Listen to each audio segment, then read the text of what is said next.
ये PMT 2015 question को ध्यान से हम पढ़ रहे हैं। क्वेश्चन कह रहा है the radiation of energy E falls normally on a perfectly reflecting surface, the momentum transferred to the surface C the velocity of light, ऐसा कुछ दिया गया है। तो मोमेंटम ट्रांसफर्ड आपसे कह रहा है कि मोमेंटम कितना ट्रांसफर हुआ। क्या कह रहा भैया, क्या लफड़ा है मालूम है आपको? देखिए वैसे तो मोमेंटम का फॉर्मूला होता है मास इनटू वेलोसिटी, यही होता है ना मोमेंटम फॉर्मूला। और लाइट के केस में मोमेंटम फॉर्मूला होता है mass into speed of light, m into c। ये मोमेंटम का फॉर्मूला होता है ना। लेकिन अब यहां एनर्जी घुसी हुई है, एनर्जी के फॉर्म में पहले मोमेंटम का फॉर्मूला आप लाइए।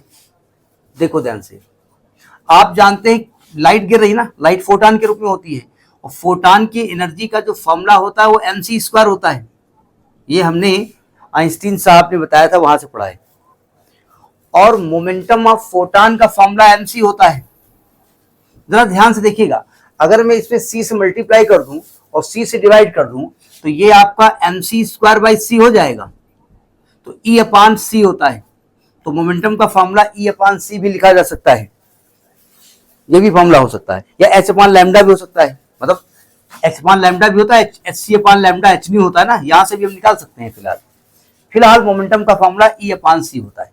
क्योंकि हमें E और C दिया है, इसलिए हमने मोमेंटम का फॉर्मूला एनर्जी और स्पीड ऑफ लाइट के रूप में किया। अब सुनो ध्यान से, ये एक रिफ्लेक्टिंग सरफेस है। रिफ्लेक्टिंग बोले तो यानी कि इधर लाइट नहीं जाएगी। लाइट जब गिरी तो इनिशियल मोमेंटम कितना था? इनिशियल मोमेंटम हो जाएगा E/c, है ना। और जब वो रिफ्लेक्ट हुई तो इतना ही मोमेंटम होगा, इसी स्पीड से ही रिफ्लेक्ट होगी ना भाई। रिफ्लेक्ट के दौरान उसकी वेलोसिटी चेंज तो होगी नहीं। तो आफ्टर रिफ्लेक्शन जो होगा मोमेंटम माइनस E/c होगा। तो चेंज इन मोमेंटम कितना हुआ? ये मैं लिख क्या रहा हूं, E1 नहीं भाई, इसको P1 लिखो, इसको P2 लिखो। तो चेंज इन मोमेंटम कितना होगा? P2 माइनस P1, यानी माइनस E/c माइनस E/c यानी माइनस 2E/c।